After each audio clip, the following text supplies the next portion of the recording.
Okay guys, सो अब हम बात करेंगे क्यूबरनेटिस के आर्किटेक्चर के बारे में।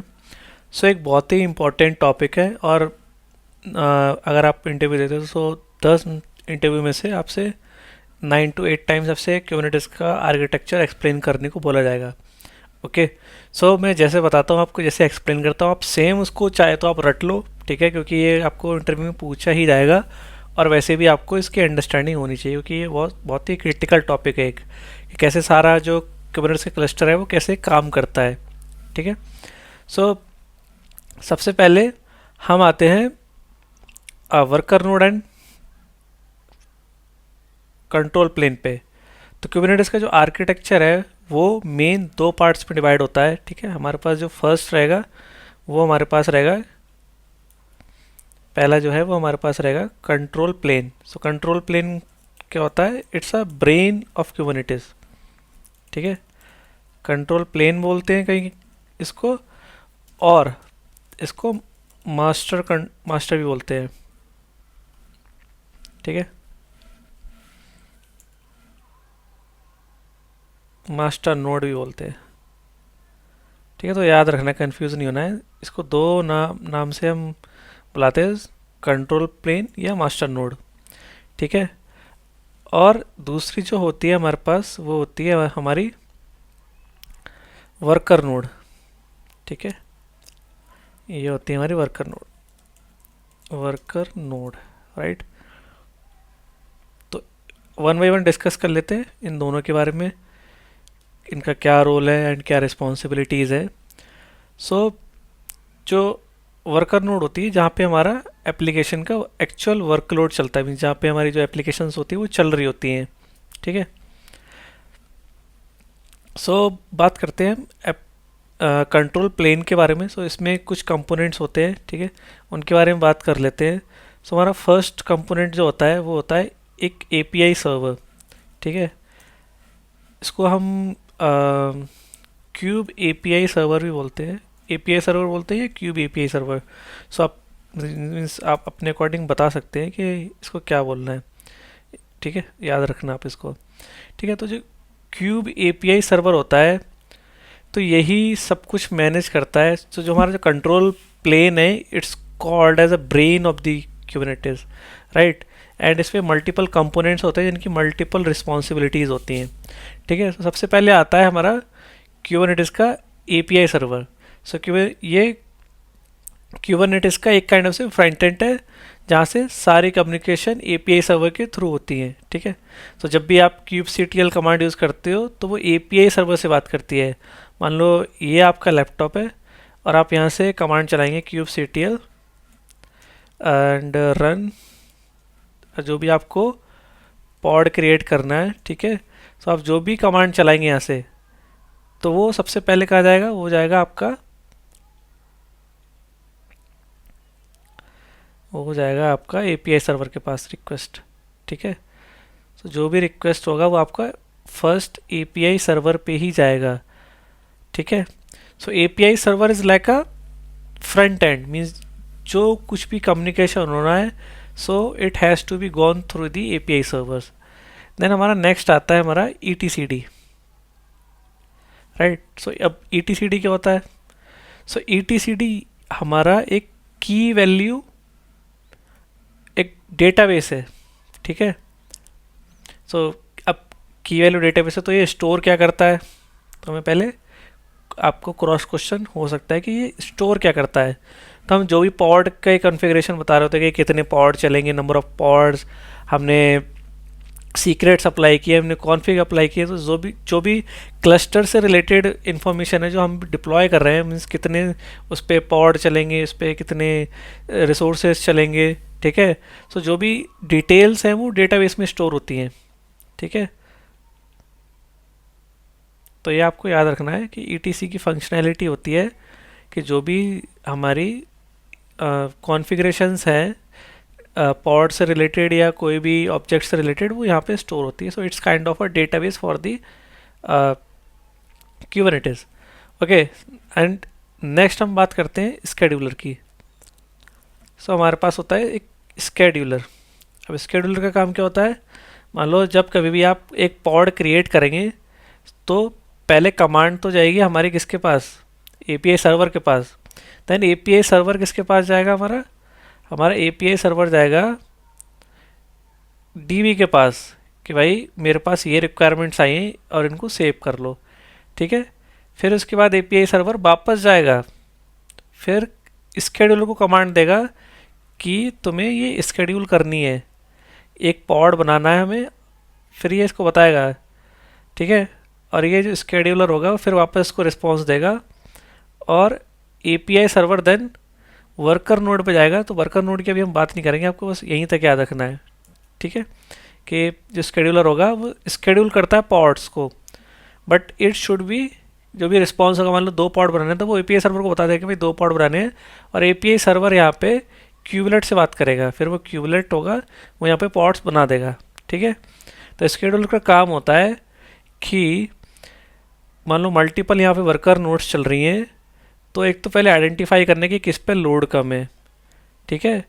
फिर हम टेन टॉलरेंस लेवल्स और भी चीज़ें लगाते हैं जिसे हम फिल्टरिंग करते हैं कि किस नेम स्पेस में जाना चाहिए, किस का पार्ट होना चाहिए, किस एप्लीकेशन का पार्ट होना चाहिए। सो वो सब भी हमारा इसके अंडर ही मैनेज होता है, ठीक है। अब नेक्स्ट कंपोनेंट होता हमारा कंट्रोलर मैनेजर, ठीक है। सो कंट्रोलर मैनेजर ही है जो हमारा एक brain component you can say, क्योंकि स्केड्यूलर ने तो स्केड्यूल कर दिया, मान लो यहाँ पॉड्स चलने लगे हमारे, मान लो आपने पॉड्स बना दिए, यहाँ पे एप्लीकेशन चल रही है, ठीक है। तो अब कंट्रोलर का काम होगा कि इन सबको मॉनिटर करना है कि नंबर ऑफ पॉड्स कितने चल रहे हैं। अगर कुछ मान लो मैंने 5 डिफाइन कर रखे हैं पॉड्स, तो ये कंट्रोलर देखेगा, चेक करेगा कि 5 चल रहे हैं कि नहीं चल रहे हैं। तो जैसे ही एक कंटेनर डिलीट होता है तो वो क्या करेगा, फिर से एक कंटेनर बना देगा यहाँ पे, सॉरी एक पॉड बना देगा यहाँ पे, ठीक है। सो ये क्या होता है, हमारा काइंड ऑफ ब्रेन होता है कंट्रोलर, ठीक है। सो मल्टीपल चीज़ों को रन करता है और डिज़ायर्ड स्टेट में मेंटेन करके रखता है। जैसे मैंने 5 डिफाइन कर दिए तो 5 बना के रखेगा वो वहाँ पे, ठीक है। अब हम नेक्स्ट बात करते हैं वर्कर नोड्स के बारे में, ठीक है। अब वर्कर नोड्स पे हमारे पास क्या क्या कंपोनेंट्स होते हैं। सो पहला जो हमारा रहता है बहुत ही इंपॉर्टेंट है ये, ठीक है। तो ये होता है हमारा kubelet. So kubelet is like a agent, ठीक है। सो वर्कर नोड पे बस क्यूबलेट ही होता है जो हमारा एपीआई सर्वर से बात करता है, ठीक है। तो क्यूबलेट का काम होता है कि यहाँ पे जो कोई भी वर्कलोड या पॉड्स वॉड्स बनाने हैं, उनकी नेटवर्किंग वगैरह जो भी है, सब चीज़ों को मैनेज करना और उसकी इन्फॉर्मेशन एपीआई सर्वर को भेजना, ठीक है। देन नेक्स्ट होता है हमारा क्यूब प्रॉक्सी। नेक्स्ट है हमारा क्यूब प्रॉक्सी, क्यूब प्रॉक्सी, ठीक है। सो क्यूब प्रॉक्सी क्या होता है, क्यूब प्रॉक्सी मेक श्योर करता है कि जो भी पॉड की नेटवर्किंग है, ठीक है, उसकी कम्युनिकेशन ठीक से हो। सो जो भी पॉड लेवल की नेटवर्किंग है वो इस नोड की मैनेज करेगा। फिर नेक्स्ट हमारा होता है container run time.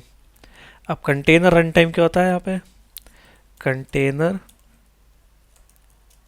Run time, ठीक है। अब कंटेनर रन टाइम में हमारे पास क्या क्या ऑप्शन है। तो हमारे पास ऑप्शन है कंटेनर रन टाइम में, मीन्स आप किस टाइप की टेक्नोलॉजी यूज़ कर सकते हो। तो आप इसका एग्जांपल है, आप डॉकर यूज़ कर सकते हो, ठीक है। तो अभी और भी टेक्नोलॉजीज़ आ गई हैं, जैसे कि कंटेनर डी आ गया है जो डॉकर से भी फास्ट है, ठीक है। सो आप वो भी यूज़ कर सकते हैं, आप क्रायो यूज़ कर सकते हैं, आप रॉकेट यूज़ कर सकते हैं। सो इंटरव्यू में ये पूछा भी जाएगा आपसे कि मान लो मैं डॉकर को यूज़ नहीं करना चाहता हूँ, मैं क्या मेरे पास कोई और ऑप्शन है। तो आप इन 3 को आंसर कर सकते हैं कि हाँ हमारे पास ऑप्शन है, हम कंटेनर डी यूज़ कर सकते हैं डॉकर की जगह। तो जो कंटेनर्स होंगे वो रन करेंगे हमारे कंटेनर डी में या क्रायो में या रॉकेट में, ठीक है। सो इंटरव्यू के पॉइंट ऑफ व्यू से भी ये एक इम्पॉर्टेंट क्वेश्चन है। तो सेम यही चीज़ें हमारी कहाँ चल रही होंगी, यही चीज़ें हमारी यहाँ पे चल रही होंगी, ठीक है। यही चीज़ें हमारी दूसरी नोड पर भी काम कर रही होंगी, ठीक है। अब हम एक कंप्लीट जर्नी समझ लेते हैं।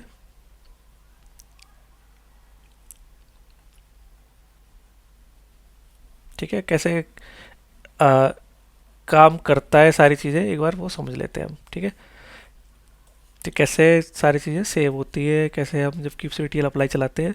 सो मान लो ये मेरा लैपटॉप है और मैं यहाँ से kubectl अप्लाई कमांड चलाया मान लो मैंने, ठीक है। कमांड्स के बारे में बाद में डिस्कस करेंगे, ठीक है। तो मैंने जब भी kubectl रन या अप्लाई कमांड चलाऊंगा तो वो सबसे पहले जाएगा एपीआई सर्वर के पास, ठीक है। फिर जो भी एपीआई सर्वर से रिक्वेस्ट जाती है वो पहले चेक करेगी कि जो कुछ भी कॉन्फ़िगरेशन मैंने अप्लाई किया है वो डेटाबेस में है या नहीं है। अगर है और अगर उसमें कुछ चेंजेस होंगे तो वो चेंजेस को मॉडिफाई कर देगा, और नहीं होंगे तो वह बता देगा कि ये ऑलरेडी अप्लाइड है। मान लो अभी न्यू पॉड में क्रिएट कर रहा हूँ तो वो फर्स्ट टाइम मेरे इन्फॉर्मेशन को ईटीसीडी में सेव कर देगा कि 2 पॉड बनाने हैं, इसका नाम ये होगा, इसका ये टाइप रहेगा, ये इसका नेम स्पेस होगा, तो सब सारी डिटेल्स वो यहाँ पे सेव कर लेगा। एंड देन एपीआई सर्वर को बता देगा कि भाई मेरा काम तो हो गया, ठीक है। देन अब एपीआई सर्वर किसके पास जाएगा? एपीआई सर्वर अब नेक्स्ट जाएगा स्केड्यूलर के पास, ठीक है। बोलेगा भाई ये देख एक पॉड की रिक्वायरमेंट आई है, ये इधर को क्रिएट करना है, अच्छा देख ले इन दोनों वर्कर नोड में से किस पे लोड कम है, ठीक है, और कौन सा नेम स्पेस है, उसके अकॉर्डिंग इसको यहाँ वर्कर नोड पे शेड्यूल कर दो। मान लो उसको फर्स्ट वाली नोड पे लोड कम मिला तो ये जाएगा एपीआई सर्वर को बताएगा कि भाई जो पहली वाली नोड है ना उस पर लोड कम है तो आप इस पे डिप्लॉय कर सकते हो, ठीक है। तो जो एपीआई सर्वर होगा वो पास करेगा रिक्वेस्ट किसको? क्यूबलेट को। सो क्यूबलेट क्या करेगा? क्यूबलेट यहाँ पे एक पॉड बना देगा, यहाँ बनाएगा एक पॉड, बड़ा कर लेते हैं इसको थोड़ा सा, यहाँ बनाएगा एक पॉड, ठीक है। एक पॉड यहाँ बन जाएगा। अब जैसे ही पॉड बनेगा तो क्यूब प्रॉक्सी का काम क्या होगा? इसको आईपी असाइन करना, ठीक है, इसको आईपी असाइन करना और नेटवर्किंग देना। और रन टाइम में क्या होगा? मान लो अगर जो आपने डॉकर इंस्टॉल किया हुआ है उस वर्कर नोड पे, तो डॉकर का कंटेनर बन जाएगा इस पॉड के अंदर, या फिर आपने कंटेनर डी डिफाइन किया हुआ है तो according to the container run time यहाँ पे पॉड उस टेक्नोलॉजी से बन जाएगा। सो अगर आप ये इंस्टॉल नहीं करेंगे कंटेनर रन टाइम डॉकर या समथिंग तो पॉड नहीं बनेगा यहाँ पे, ठीक है। फिर मान लो ये पॉड बन गया, अब क्या होगा? अब यहाँ पे एपीआई सर्वर यहाँ वापस रिस्पॉन्स जाएगा, क्यूबलेट बताएगा कि भाई काम हो गया, ठीक है, और ये इन्फॉर्मेशन यहाँ पे इसको भेज देगा। फिर जाएगा एपीआई सर्वर किसके पास? कंट्रोलर मैनेजर के पास। सो कंट्रोलर मैनेजर क्या करेगा?